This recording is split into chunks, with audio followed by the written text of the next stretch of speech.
When you empower a woman in every segment, whether dairy, whether any other part of economic empowerment, you empower the community, you change livelihoods, you elevate poverty, create food security, and of course, nutritional value. We are focused in that area that we want to empower more women so that we can have a healthier nation, healthier children, and of course, have money in the pocket of our dairy farmers. My name is Margaret Kibogi, Managing Director, Kenya Dairy Board.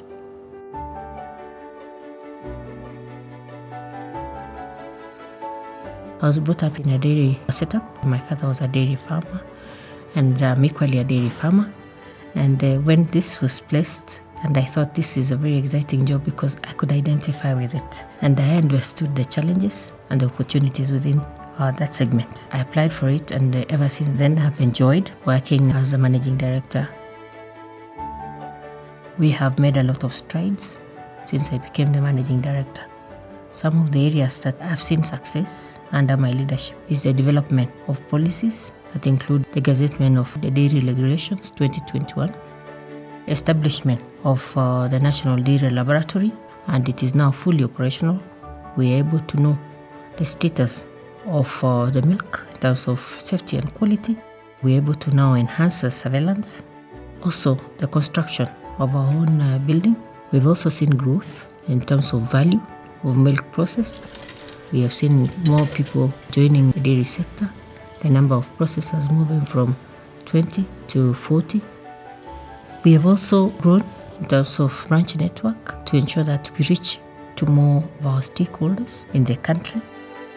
We've also expanded to non-traditional milk producing counties, like for example Marsabit, and we have worked very closely with women in that region to strengthen our cooperatives for the camel milk, of course improve market access for their produce. We've also seen that ever since I became a leader, we have not poured any milk out. There's been always access of market and availability.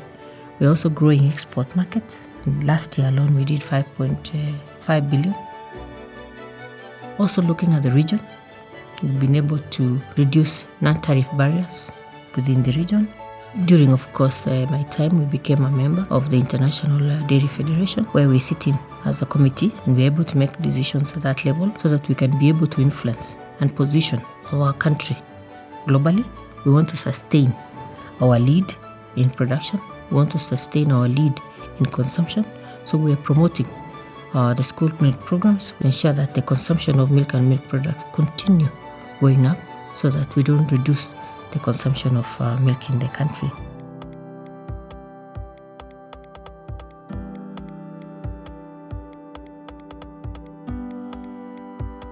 Women face certain unique challenges in the dairy sector. The African setup is their responsibility to ensure that their children receive nutrition.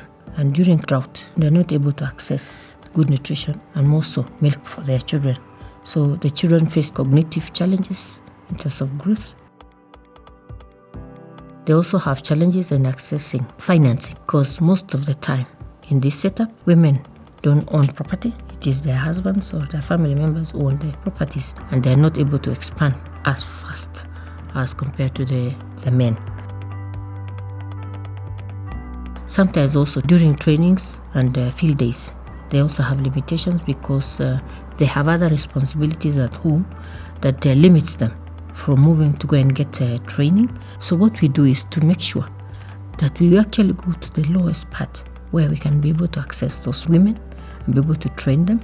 And also in areas of financing, being in groups of cooperatives, they're able to access financing through that setup of cooperative. So we've been able to have interventions that address some of those challenges that limit or inhibit their growth as women.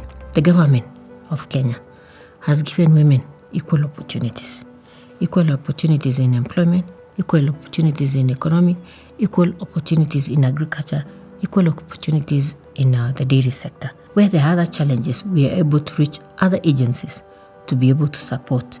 We work very closely with our partners, both public and private sector. We have created a memorandum of understanding with these stakeholders to ensure that whatever they are doing, we support.